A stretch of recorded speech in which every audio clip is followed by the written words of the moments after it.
Hi everyone. तो कैसे हैं आप लोग? आशा है कि आप मस्त होंगे, बिंदास होंगे और ज़बरदस्त होंगे। तो आज हम लोग क्लास 9 का साइंस मोशन चैप्टर करेंगे। ठीक है, तो देखिए देखिए तो फर्स्ट ऑफ ऑल हम लोग को मोशन का डेफिनेशन को लेकर बात करते हैं कि मोशन का डेफिनेशन क्या होता है। ठीक है, हम लोग मोशन कहते किसको है। ठीक है, तो देखिए यहाँ पे डेफिनेशन के अकॉर्डिंग क्या रहा है कि motion is the change in position, यानी मोशन जो होता है वो change in position of an object with respect to time and reference point. ठीक है, तो इसमें दो पॉइंट आया, मतलब मोशन का जब हम लोग डिफिनेशन की बात किए तो इसमें दो पॉइंट आया। एक change in position with respect to time and reference point. तो अब हम लोग फर्स्ट ऑफ ऑल हम लोग पोजीशन के मतलब समझते हैं कि पोजीशन क्या होता है। ठीक, तो देखिए पोजीशन क्या होता है। तो position is the location of an object that particular time with respect to fixed reference point. ठीक है, और इसको अदर वर्ड में कहेंगे it tell us where an object is given moment. नहीं समझ में आया? देखिए पोजीशन का मतलब होता है कि कोई भी पार्टिकल कहाँ पे है, यानी उसका लोकेशन को लेकर बात करता है कि वो पार्टिकल कहाँ पे है, उसी को हम लोग पोजीशन कहते हैं। जैसे आप जिस एरिया में रह रहे हैं तो वहाँ पे कोई चीज़ एक पॉपुलर होगा, यानी उसको हर एक कोई जानता होगा। ठीक है, तो अब हम लोग क्या कहते हैं कि आप वहाँ पे आ जाइए ना, तो वहाँ पे आ जाइए तो वहाँ से फिर अपना घर का पोजीशन डिसाइड करते हैं कि उससे हमारा ईस्ट नॉर्थ वेस्ट साउथ में उससे हमारा घर है। और मतलब वो जो पॉपुलर लोकेशन है या कोई बिल्डिंग हो सकता है या टावर हो सकता है, कुछ भी हो सकता है, मंदिर हो सकता है, तो वहां से अपना घर का हम लोग लोकेशन फाइंड आउट करते हैं। तो वो जो हो गया जहां पे हम लोग जिससे लोकेशन अपना घर का फाइंड आउट किए उसको हम लोग फ्रेम ऑफ रेफरेंस कहेंगे, और उससे हमारा घर कहाँ पे है, यानी उसके रिस्पेक्ट में हमारा घर किस पोजीशन में है, तो उसको हम लोग कहेंगे पोजीशन। यानी पोजीशन मतलब आपको ये समझ में आ गया होगा कि कोई भी पार्टिकल कहाँ पे है, उसका लोकेशन क्या है, उसी को हम लोग क्या बोलते हैं, पोजीशन बोलते हैं। और फ्रेम ऑफ रेफरेंस यानी जिसके रिस्पेक्ट में अपना घर का या किसी चीज का लोकेशन फाइंड आउट करते हैं तो उसको बोलते हैं फ्रेम ऑफ रेफरेंस। अब हम लोग देखिए इसके अकॉर्डिंग समझते हैं। जैसे मान ले जाए कि कोई ए पार्टिकल है, ठीक है, कोई ए पार्टिकल है। अब हमको इसका पोजीशन फाइंड आउट करना है बी के रिस्पेक्ट में कि ये बी के रिस्पेक्ट में, देखिए किसी भी पार्टिकल का अगर जो आपसे पूछे कि इसका पोजीशन बताइए तो फर्स्ट ऑफ ऑल आपको उससे एक क्वेश्चन पूछना होगा कि किसके रिस्पेक्ट में, क्योंकि किसी भी पार्टिकल का पोजीशन हम लोग तभी फाइंड आउट कर सकते हैं जब उसका रिस्पेक्ट दिया हुआ है, क्योंकि हर एक पार्टिकल के रिस्पेक्ट में ये जो पोजीशन होता है वो अलग अलग होता है। जैसे मैं यहाँ पे खड़ा हूँ और यदि मेरे रिस्पेक्ट में ये जो आपका कैमरा है उसका पोजीशन क्या है तो मैं अपने रिस्पेक्ट में इसको बताऊंगा, लेकिन यही क्वेश्चन यदि किसी और के रिस्पेक्ट में होगा तो ये चेंज हो जाएगा। क्लियर? मतलब ओवरऑल कहने का मतलब ये है कि हम लोग पोजीशन जो फाइंड आउट करते हैं वो किसी के रिस्पेक्ट में, और जिसके रिस्पेक्ट में फाइंड आउट करते हैं उसको हम लोग बोलते हैं फ्रेम ऑफ रेफरेंस। क्लियर? अब हम लोग ये तो डे टू डे लाइफ में बात कर लिए कि जैसे अपना घर कहाँ है तो इसका मतलब लोकेशन की बात कर रहे हैं, तो हम लोग उस पार्टिकुलर एरिया से हम लोग उसको लोकेशन फाइंड आउट करते हैं। इन सब बातों को आपको मैंने समझा दिया। अब हम लोग यहाँ पे बात करते हैं कि इसको फाइंड आउट कैसे करेंगे, यानी पेपरी ये बुक पे कॉपी पे कैसे फाइंड आउट करें। जैसे एक एग्जांपल है कि आपको ए का पोजीशन बताना है विथ रिस्पेक्ट टू बी। ठीक है, बी के रिस्पेक्ट में, तो जिसके रिस्पेक्ट में किसी भी पार्टिकल का पोजीशन बताना है उसको हम लोग ऑरिजिन पे मान लेते हैं। तो देखिए ऑरिजिन पे मानने के बाद एक हम लोग हॉरिजॉन्टल लाइन ड्रॉ करते हैं और एक वर्टिकल लाइन ड्रॉ करते हैं। ठीक है, यानी जहां पे जिसके रिस्पेक्ट में हम लोग को फाइंड आउट करना था उसको हम लोग पोजीशन मतलब उसको ऑरिजिन पे मान लिए, और इसका कोऑर्डिनेट की बात करें तो इसका कोऑर्डिनेट 0,0 होता है। ठीक है, अब देखिए ये पार्टिकल ए जो है यहाँ पे है, तो अब इस पे हम लोग लाइनिंग करेंगे, इसका मतलब नंबरिंग, ये 1 हो गया, ये 2 हो गया, ये 3 हो गया, और ये 4 हो गया, ये 5 हो गया, ये 6 हो गया। उसी तरह से यहाँ करेंगे 1 2 3 4 5 5, और ये आपका एक्स एक्सिस इसको कहते हैं और इसको बोलते हैं वाई एक्सिस। ठीक है, अब देखिए ये अगर जो हम लोग यहाँ पे इसको बढ़ाते हैं तो देखिए ये यहाँ मिलता है, और यहाँ पे इसको बढ़ाते हैं तो यहाँ मिलता है, यानी ये पॉइंट एक्स एक्सिस को 4 पे कट करता है और वाई एक्सिस को 3 पे। तो इसका जो पोजीशन हो गया वो 4,3, क्योंकि पहले हम लोग एक्स एक्सिस को लिखते हैं, तो ये होता है पोजीशन। यानी किसी भी पार्टिकल के ऊपर लिखा हुआ है कि इसका पोजीशन 4,3 है, इसका मतलब जिसके रिस्पेक्ट में इसका पोजीशन फाइंड आउट कर रहे हैं उससे उससे इसका जो है वो एक्स एक्सिस पर 4 मीटर डिस्टेंस पे है और वाई एक्सिस पर 3 मीटर डिस्टेंस पे ये पार्टिकल है। तो ये हम लोग को ये हो गया ये मतलब पोजीशन हो गया। तो यही यहाँ पे आप देखिए, इसका मतलब पोजीशन इज द लोकेशन, अभी जैसा मैंने बताया कि of an object at a particular time, मतलब पार्टिकुलर टाइम में और विथ रिस्पेक्ट टू फिक्स्ड ये रेफरेंस पॉइंट, हम लोग फिक्स्ड रेफरेंस पॉइंट जो कि वो सबके लिए सेम होता है, जिसको फ्रेम ऑफ रेफरेंस अभी मैंने आपको कह के बताया, ठीक है। वेयर, अब दूसरे सिंपल वर्ड में इसको कह सकते हैं कि where an object is given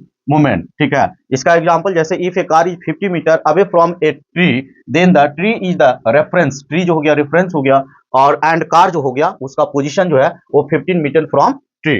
तो ये चीज आप समझ सकते हैं। इफ यू से I am sitting in my classroom, the classroom is your position हो गया, ठीक है।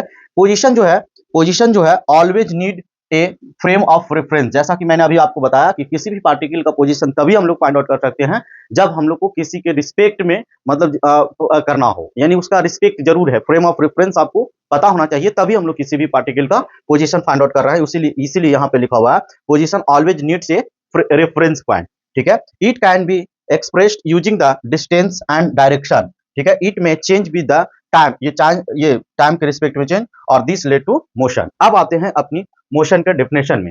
कह रहा है मोशन इज द ब्रांच, ये is the change in position, यानी पोजीशन, जैसे कोई पार्टिकल मान ले जाए कि यहाँ पे ए पे बैठा हुआ है, ठीक है, और जिसका कोऑर्डिनेट मान ले जाए कि 2,3 है, ठीक है, 2,3 है और ए पे बैठा हुआ है।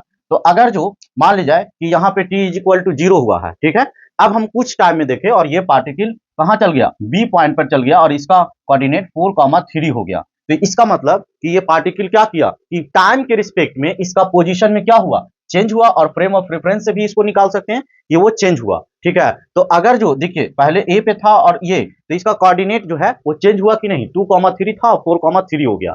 तो इसका मतलब कि मोशन का हम लोग डिफिनेशन की बात करें तो मोशन का ये डिफिनेशन कह सकते हैं कि कोई भी पार्टिकल तभी हम लोग कह सकते हैं कि ये मोशन में है जब उसका पोजीशन में टाइम के रिस्पेक्ट में चेंज हो, यानी मोशन वही यहां लिखा है, motion is the change in position of an object with respect to time and reference point, यानी टाइम के रिस्पेक्ट में और रेफरेंस पॉइंट के रिस्पेक्ट में किसी भी पार्टिकल का यदि पोजीशन में चेंजिंग आता है तब हम लोग कहेंगे कि ये पार्टिकल मोशन में है, ठीक है। आप जैसे मान लीजिए जैसे आंख बंद किए और कार मूव करके तो वहां चला गया। अब आप देखिए जब आंख बंद किए थे तो कार रुका हुआ था, फिर आप आंख खोले तो पर भी कार रुका, लेकिन उसका पोजीशन में चेंजिंग है, तो इसका मतलब उसका पोजीशन में तभी चेंजिंग हुआ जब उसमें मोशन आया, तो ये पार्टिकल क्या था, मोशन में था।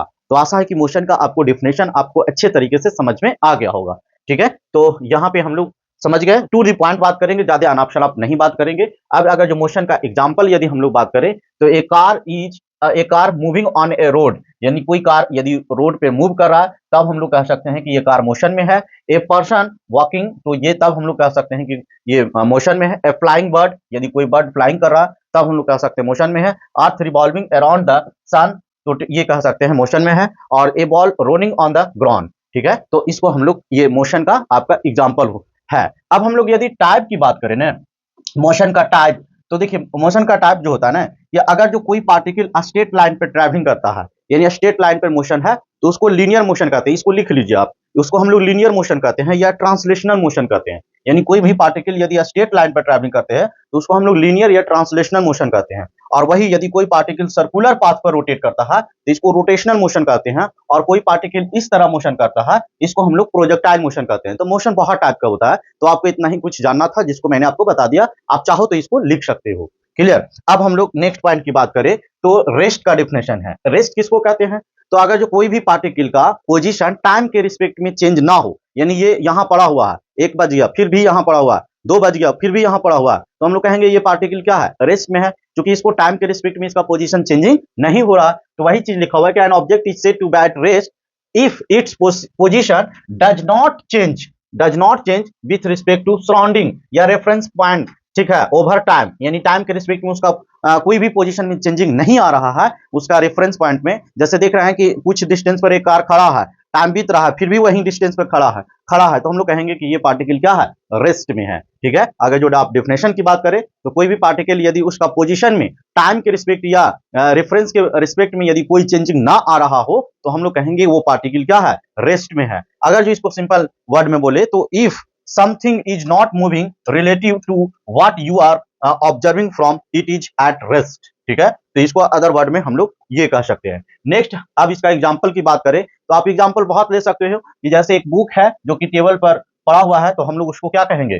कि रेस्ट में है, क्योंकि इसका पोजीशन में कोई चेंजिंग नहीं हो रहा है। कोई person sitting on a chair, यानी सिटिंग पर बैठा हुआ है चेयर पर चुपचाप, तो हम लोग कहेंगे कि ये पार्टिकल क्या है, रेस्ट में है। ए पार्क्ड कार, यानी कोई कार जो है वो पार्किंग में खड़ा है, तो हम लोग क्या कहेंगे कि ये जो कार है वो किस में है, रेस्ट में है। ठीक है, अब देखिए इसमें कुछ इंपॉर्टेंट पॉइंट है। Rest depend on the observer, ये ऑब्जर्वर पर डिपेंड करता है। ऑब्जर्वर जो मतलब किसी भी चीज को ऑब्जर्व करता है, देखता है, उसको हम लोग क्या कहेंगे, ऑब्जर्वर कहेंगे। For example a person sitting in a moving बस। ठीक है, तो अब ये क्या है कि अगर जो कोई ये जो है ना मूविंग बस पर, तो बस मूव कर रहा है और यहाँ पे पैसेंजर ये बैठा हुआ है, तो कोई पर्सन यदि यहाँ बैठा हुआ है तो देखिए इसके रिस्पेक्ट में, अगर जो ग्राउंड के रिस्पेक्ट में ये बस मोशन में है, लेकिन ये बैठे हुए एक दूसरे के रिस्पेक्ट में, ये जो है ये दोनों एक दूसरे के रिस्पेक्ट में क्या है, रेस्ट में है। देखिए यहाँ is a rest relative to the bus but moving relative to the road, मतलब रोड के रिस्पेक्ट में क्या कर रहा है, मूव कर रहा है, लेकिन उसमें बैठे व्यक्ति के रिस्पेक्ट में क्या है, बस रेस्ट में, चूंकि वो रुका हुआ दिखाई दे, लेकिन बाहर देखेगा तो वो क्या है, मोशन में है। ठीक है, तो हम लोग इसका रेस्ट और मोशन का डेफिनेशन खूब अच्छे से समझे, और इसके बाद में हम लोग डिस्टेंस डिस्प्लेसमेंट को बात करेंगे, और इसी तरह से एक एक पॉइंट को हम लोग कवर कर लेंगे। यदि चैनल पे नए हो तो चैनल को सब्सक्राइब कर लो, क्योंकि इसमें एकदम कंटिन्यूअस आपका सिलेबस जो है, जिस तरह से क्लास स्कूल में फिनिश होता है उसी तरह से फ्री ऑफ कॉस्ट यूट्यूब पर आपको एकदम फ्री ऑफ कॉस्ट आपको फिनिश किया जाएगा विथ न्यूमेरिकल, एनसीईआरटी सब बुक को फॉलो करते हुए। ठीक है, थैंक यू।